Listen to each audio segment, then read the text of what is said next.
Share my bed and undress. The lonely cowboy demand to the giant cowgirl on a snowbound night. Share my bed and undress. The words exploded from Caleb Thornwright's mouth, not as seduction, but as a survival command to the towering stranger bleeding on his floor.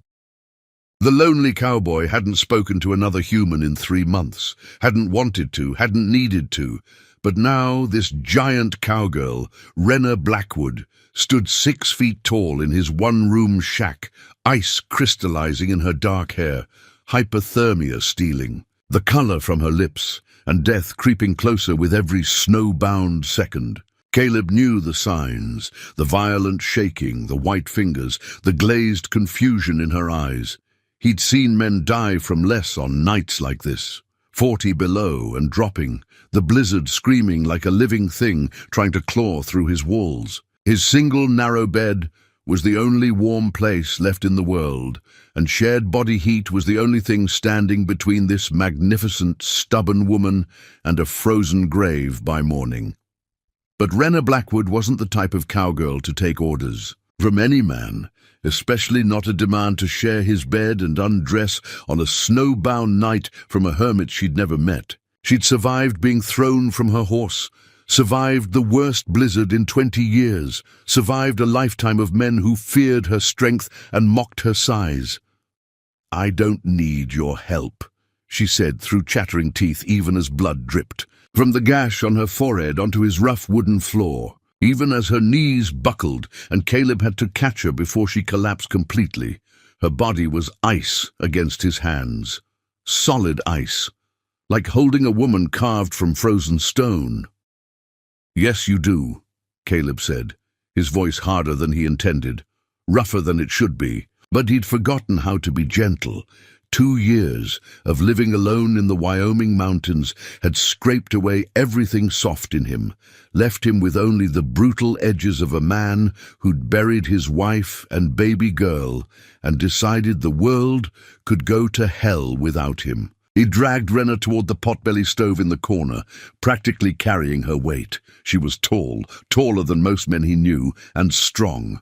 But right now she was dead weight in his arms, her body shutting down, her mind fogging over. "My horses," she mumbled, trying to pull away from him. "I have to—" "Your horses are in my barn. They'll live. You won't if you don't listen to me." Caleb pushed her down onto the only chair in the shack, knelt in front of her, and started unlacing her frozen boots. His fingers worked fast, efficient, trying not to think about the fact that he was undressing a woman he'd met 5 minutes ago, trying not to remember the last time he'd unlaced boots for someone. Martha, his wife, the night before the fever took her. Rena jerked her foot back. "Don't touch me! Your boots are frozen solid. You can't feel your toes, can you?" She didn't answer, which was answer enough. Caleb pulled off her first boot. Her foot was white, the skin waxy and dead-looking.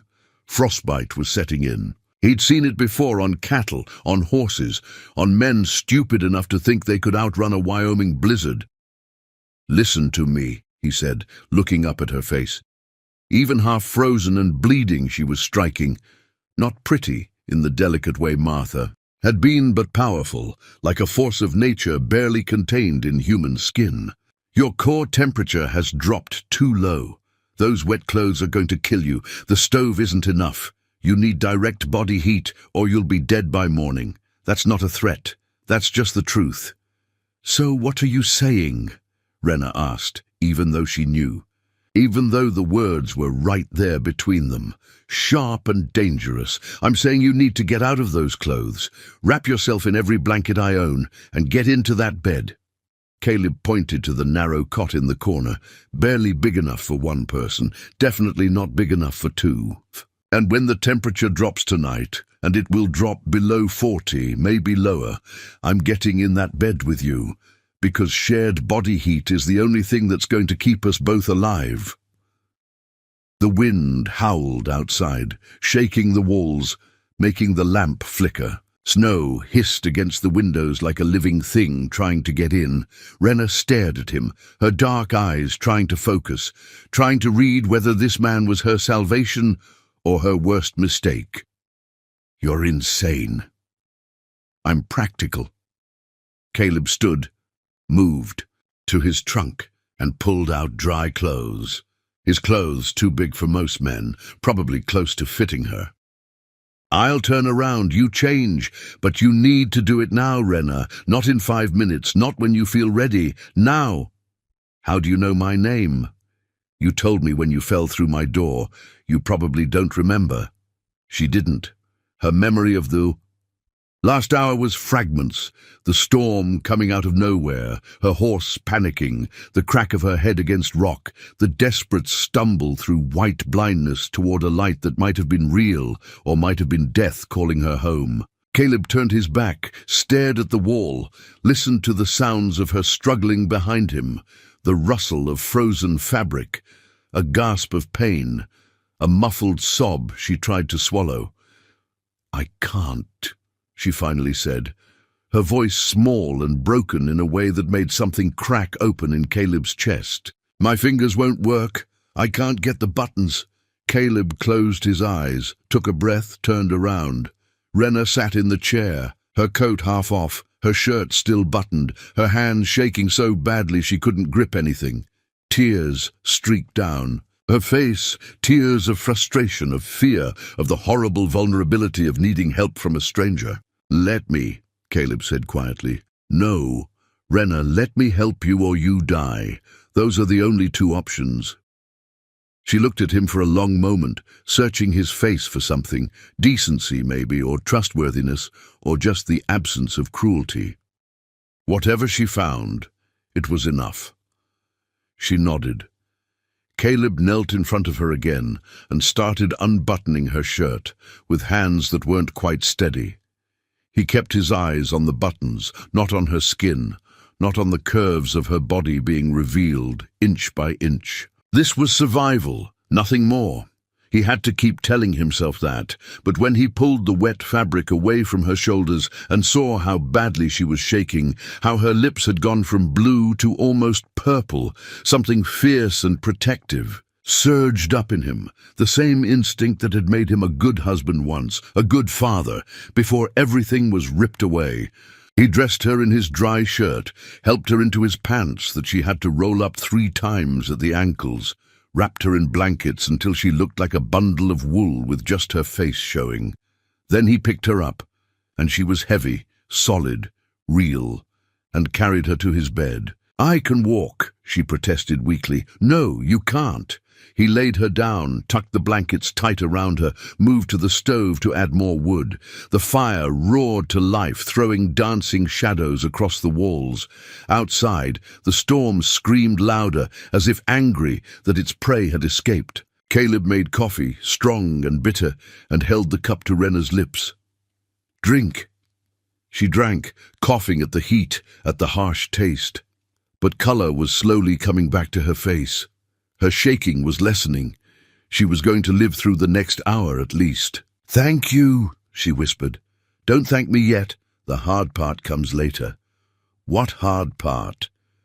Caleb looked at the bed, the single, narrow bed, then at the windows where frost was already crawling across the glass, even with the fire burning. "When the temperature drops and that stove can't keep up anymore, when I have to keep my word about sharing that bed with you, that's when you'll find out what kind of man I really am." Renna's eyes widened slightly. Fear flickered across her face, then something else, calculation maybe, or acceptance of the impossible situation they were both trapped in. "What kind of man are you?" she asked.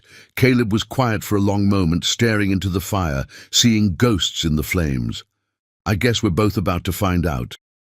The temperature kept dropping. Caleb watched the frost creep further across the windows, thick and white and unstoppable, like death's fingers reaching into his small sanctuary. He'd lived through 3 winters in this line shack, survived storms that would have killed softer men, but tonight felt different. Tonight he wasn't alone, and that changed everything.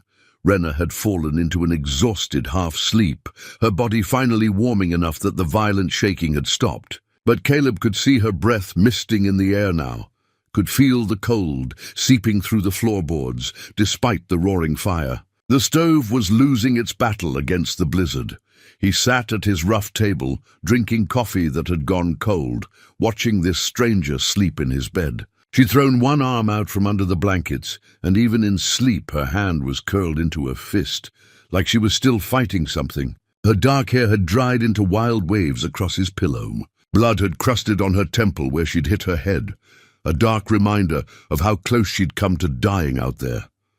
Caleb wondered what her story was. Why a woman was traveling alone through mountain passes in December. Why she looked at him with that mix of defiance and loneliness he recognized, because he saw it in his own reflection every morning. Why when he'd caught her, when his hands had gripped her arms to keep her from falling, something had jolted through him like lightning, something he thought had died with Martha. The wind slammed against the shack so hard the walls groaned. The lamp flickered. Rena's eyes snapped open, wild and disoriented. "It's okay," Caleb said quickly, moving to the bedside. "You're safe." "Just the storm," where she tried to sit up, winced, touched her head. Her fingers came away with dried blood. "Oh, right. How do you feel?" "Like I got thrown from a horse and hit my head on a rock." She looked at him, really looked at him for the first time since she'd arrived. In the lamplight, Caleb could see her taking in his details. The weathered face that looked older than his 34 years, the beard he hadn't trimmed in months, the eyes that had seen too much loss. "You didn't have to help me." "Yes, I did. Most men would have turned me away. Big woman like me, showing up out of nowhere, demanding shelter. I didn't turn you away because I'm not most men." "And I didn't demand—" Caleb stopped, shook his head.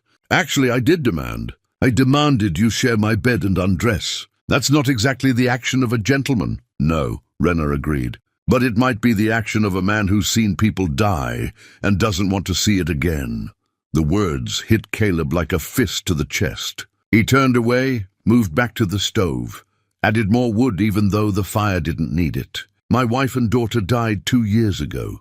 Cholera. I watched them suffer for 3 days and couldn't do anything except hold their hands and lie about them getting better." He hadn't meant to say it, hadn't spoken those words out loud to another human being since the day he buried them. But something about this woman, about the storm, about the intimacy of this small space made the truth spill out. "I'm sorry," Rena said softly. "That's why you live up here alone." "That's why I live up here alone." Caleb turned back to face her. "I couldn't stand people's pity. Couldn't stand going to town and seeing women who looked like Martha, children who looked like Emma.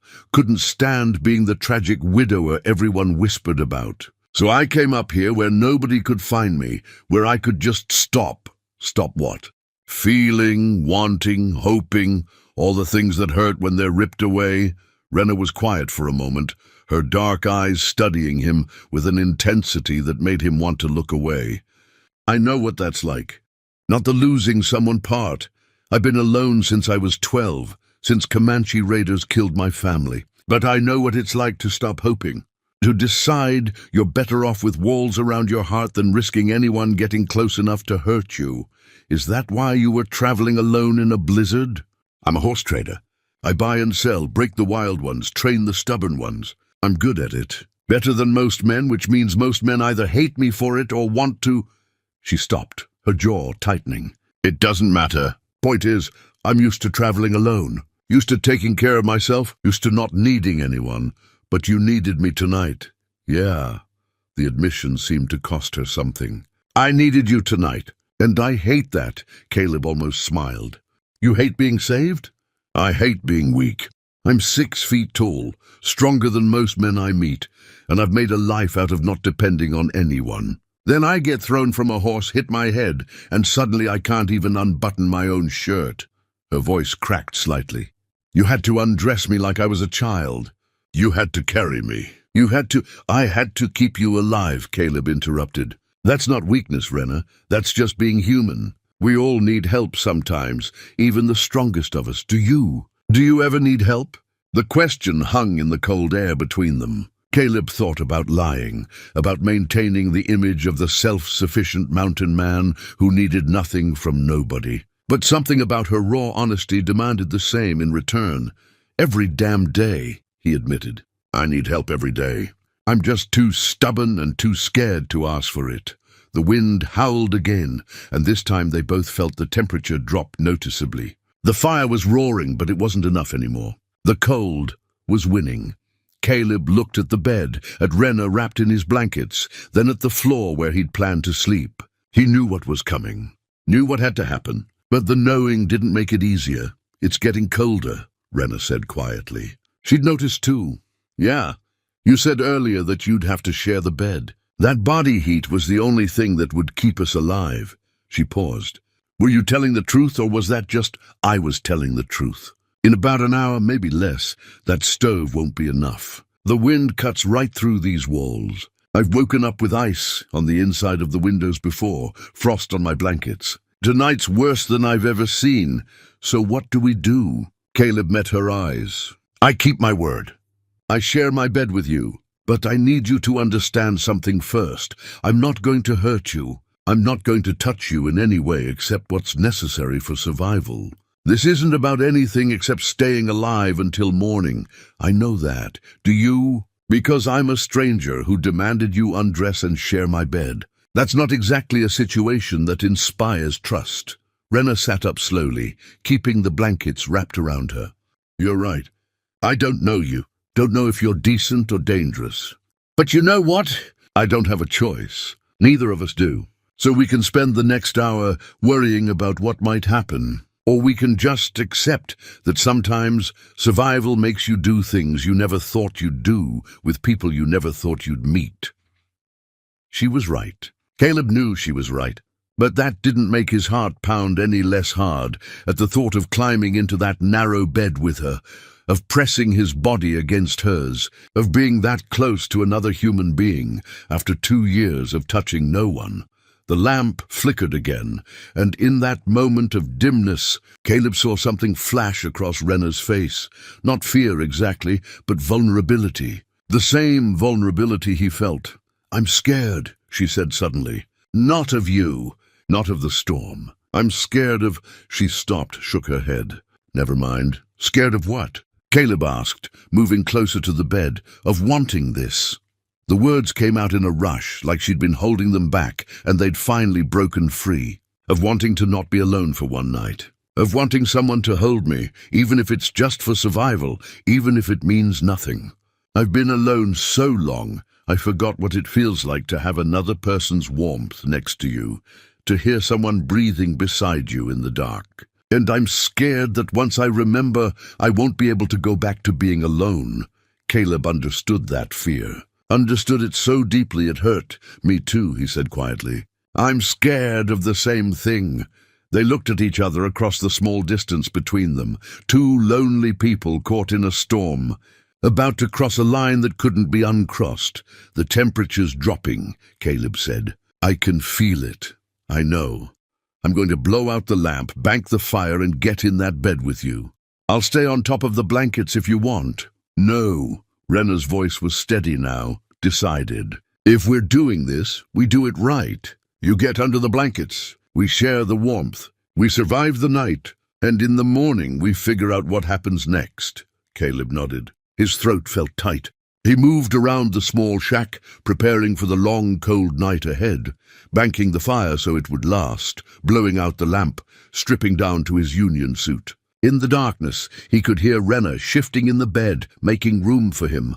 When he finally climbed in beside her, the bed was so narrow, their bodies immediately pressed together. He could feel her warmth through the thin fabric of their clothes, could smell sage and leather and something uniquely her. His heart was hammering so hard, he was sure she could hear it. Is this okay? He asked, his voice rough. It has to be, Rena answered. But then she did something unexpected.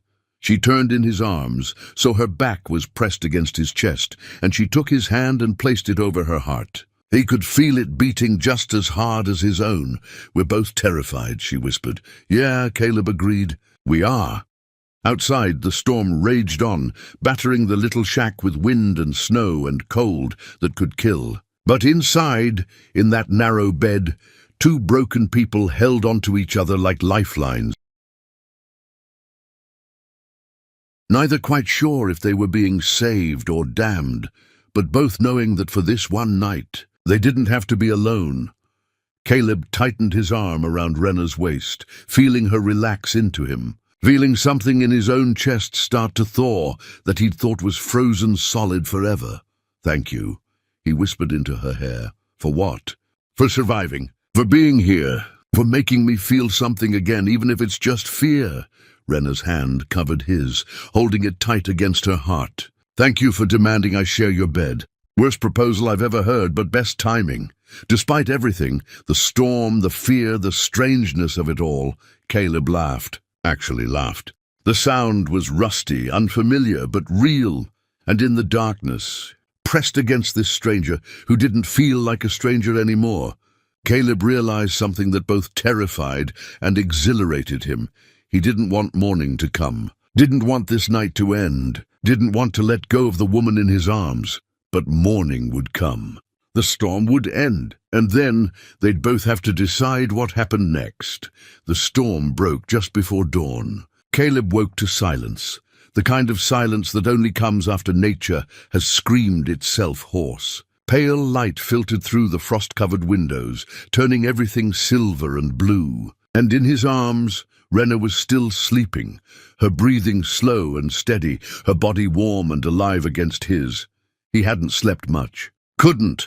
All night he'd lain awake listening to her breathe, feeling her heart beat under his palm, trying to memorize the weight of her in his arms, because he knew when she woke up, when reality came flooding back, this moment would end. She'd leave. He'd go back to his lonely existence. And this night, this impossible, terrifying, beautiful night, would become just a memory. But God, he didn't want it to be just a memory. Renna stirred, made a small sound, then went very still as she realized where she was, whose arms were around her. What had happened? "Morning," Caleb said softly, not loosening his hold. "Not yet. We survived," she whispered. "We survived." She turned in his arms to face him, and in the dawn light he could see every detail of her face, the cut on her forehead already healing, the strong line of her jaw, the dark eyes that were looking at him like she was trying to solve a puzzle she hadn't expected to find. "I should go," she said. "Check my horses. Start heading out. The pass will be buried. You're not going anywhere for at least a day, maybe 2. Then I should—" She stopped, swallowed hard. "I don't know what I should do." "Neither do I," Caleb admitted. "I know what I want to do, but that's different. What do you want to do?" The question hung between them, dangerous and tempting. Caleb knew the smart answer. Let her go back to his isolation, pretend this night never happened. But he was so tired of being smart, so tired of being safe, so tired of being alone. "I want to kiss you," he said. "I want to keep holding you. I want to make breakfast for someone other than myself, for the first time in 2 years. I want to ask you to stay, not because of the storm, but because last night I felt alive again, and I'm not ready to go back to just surviving." Renna's breath caught. Tears suddenly filled her eyes. "You can't say things like that. Why not?" "Because I want those things too, and wanting them terrifies me." A tear slipped down her cheek. "I came up that mountain alone, the way I do everything alone. I didn't expect to find you, didn't expect you to save my life. Didn't expect to spend a night in your arms, feeling safer and more wanted than I've felt in 17 years. And now you're telling me you want me to stay, and Her voice broke. "I don't know how to stay. I only know how to leave before someone leaves me first." Caleb wiped away her tear with his thumb, cradled her face in his rough hands. "I know how to leave too. I've been leaving in my own way for 2 years, hiding up here, pushing away anyone who might make me feel something. But maybe," he took a shaky breath, "maybe we're both tired of leaving. Maybe we found each other in that storm for a reason. You don't believe in reasons. In fate, I didn't, but I'm starting to." Renna closed her eyes and more tears fell. When she opened them again, Caleb saw fear there, yes, but also hope, fragile and tentative, like the first shoots of green after a brutal winter. "If I stay," she whispered, "if I let myself want this, want you have to promise me something. Anything. Promise me you won't give up on us when it gets hard. Because it will get hard. I'm difficult and stubborn, and I don't know how to need people. And you're broken and grief-stricken, and you live on a mountain to avoid the world. We're both disasters, Caleb smiled, really smiled for the first time in 2 years. Then we'll be disasters together. I promise I won't give up on us if you promise the same. I promise, Rena said. And then she kissed him. It was soft at first, tentative, like they were both afraid they might break something precious. But then Caleb pulled her closer, and Rena's hands tangled in his hair, and the kiss deepened into something desperate and hungry and real. When they finally broke apart, both breathing hard, Caleb rested his forehead against hers. Stay, please stay. For how long? For as long as you want, a day, a week, forever, I don't care. Just stay. Rena pulled back slightly to look at him, really look at him, searching his face for doubt or dishonesty.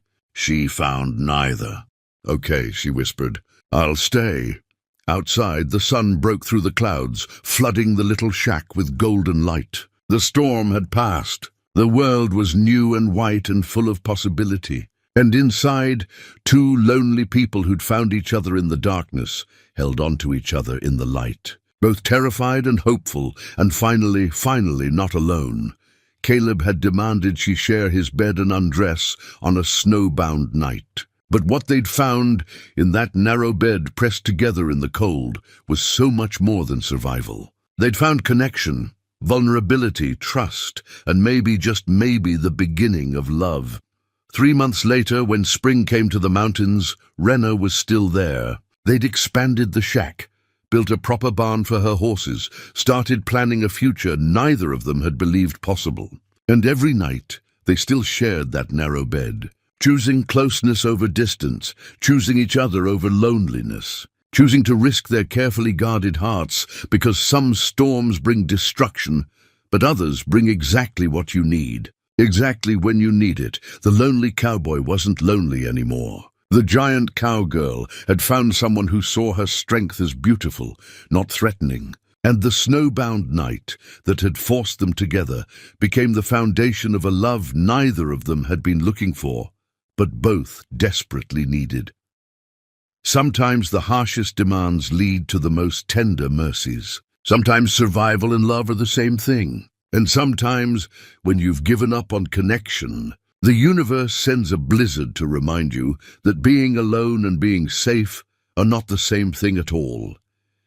Here's my question for you. Have you ever had a moment where something that seemed terrifying or unwanted at the time turned out to be exactly what you needed? When has fear of connection kept you from something beautiful? And if you were Caleb or Rena, 2 broken people finding each other in a storm, would you have had the courage to stay, or would you have left when morning came? Drop your thoughts in the comments below.